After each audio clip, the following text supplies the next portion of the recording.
Okay, hi. Yeah, this is just such a moment to read from my book. It's something I've wanted to do for so long, so it's good. This first poem is called Heligen.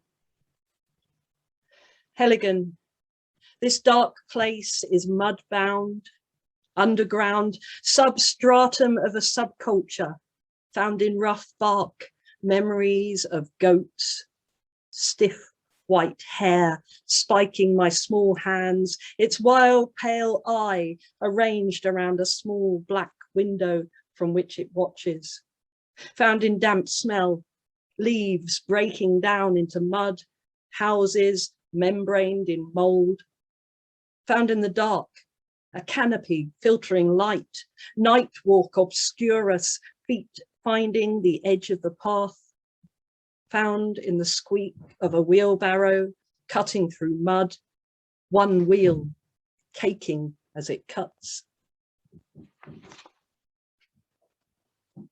Elvis the Enforcer. The sour weight of unripe apples bends the bough. We drive from farm to farm, awaiting a harvest that never comes, diesel diminishing. Everywhere's the same. Not yet. Not yet. We drive and drive, the diesel diminished, fruit unpicked.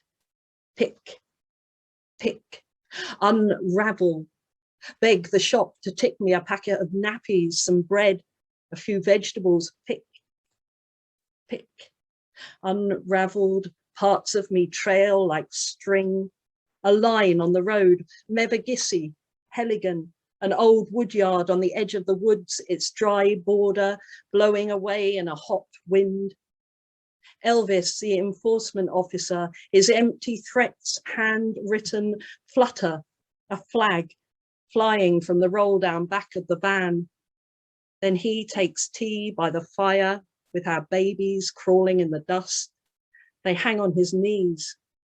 He likes the feel of the fireside, but abides in belief in his job. He finds the land rights, ownership issues. Our common is landfilled, left and uncommonly owned by no one. He leaves, we stay. The summer is unusually hot.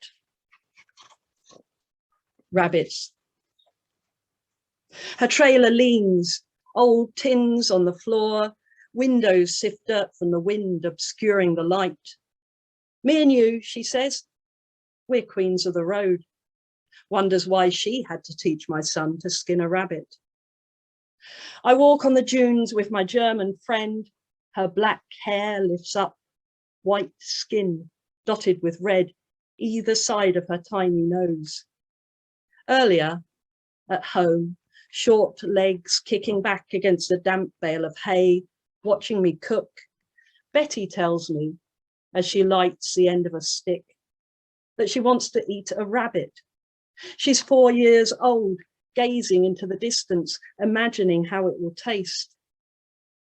The wind blows sand into a soft scoop of June, filled with a roll of thorns, a pocket carved by the breeze, a death cry briefly drowning out the sound of waves breaking on a beach we can't see. My friend's proud dog drags a rabbit from the brambles, lays it at my daughter's feet, takes just the eyes. The child watches as I grasp its strong back legs, the tendons like guitar strings under its silky coat. We walk home. As it swings, the body cools. They watch me chop its feet and peel its skin, translucent blue-white glow, inside a soft brown furry glove. The dog can have its head. Betty hefts the little axe, but misses, cuts its ear in two, a neat triangle, clean, flat, and strange. Leaving. I climb in first and light a blaze of candles, throw a log in the burner. Our shadows leap onto the walls around us. There are kids all over the place, quiet, waiting. The oldest, nervous, runs the edge of his tracksuit between his finger and his thumb. I hear the gentle zip, his skin against the nylon ribs. I count to ground myself. 3, 4, 5, 6. Sitting on the rug, his sister leans her head against his leg, thumb in, twisting a curl of hair. He reaches down, lifts her, sits her on his lap, eyes closing, she lies back. He holds her, but I know right now it's her that's holding him. His head hangs, eyes shine in shadows, looking up at me. He doesn't need to say it. The enemy he made came today like a snarling dog, meanly slinking round the yard, stood in the mud, told us we had a week to leave before he came to burn us out.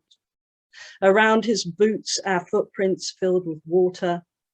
Today, no one called him captain.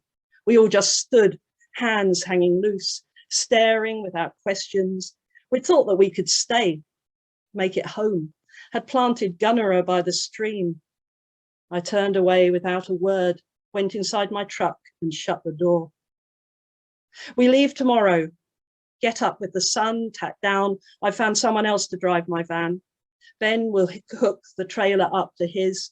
I'll take the truck. We won't be back. Pack well, we go at 12 and leave whatever's left. Then we put the little ones to bed. I drive out in the dark, leaving children, guarding children, so I'm certain of the route we'll take. Walk up the lane, slowly cut the lock that holds the gate. Eye on the mirror. Up here, above the road, I'm a fucking queen. I'm scared to death before we go, but the engine fires and I'm taking my foot off the clutch really slow because I've got 10 tons of truck behind me and kids everywhere. It hisses like an old time train as the air escapes the system, starts to creep slowly forwards. How do I know how long, how high, how wide I am wearing this truck like an armored avatar? I do though. I can take it down our little lanes, round cars, through gates, over lawns, past signs, past the anger of strangers who throw themselves in the road to stop me. But up here, once we're away and I'm driving, I never want to stop. I want to drive to the edge of the land, then on to India, Afghanistan, Finland, my back straight, perched on the edge of my seat, feet just reaching the pedals, arms spread wide, gripping the width of the steering wheel, eye on the mirror, waiting for the inevitable blue light. Forks. I want to go home, but keep unpacking. The whole idea of home disintegrates when I touch it. I build houses from light, their frames shake with the weight of huge water wheels hanging from their crumbling sides. Fat sheets of dark water fall into deep stone troughs, more real to me than the houses. The silver forks and painted bowls are lost in a garden of green disc-shaped leaves that grow all winter in the shade at the back of my truck. A red petrol tank from a dead motorbike hangs in a tree near the Jenny like a diseased fruit. My dream self packs boxes, while another part of me hunts for lost forks under a rising green tide. Cold night.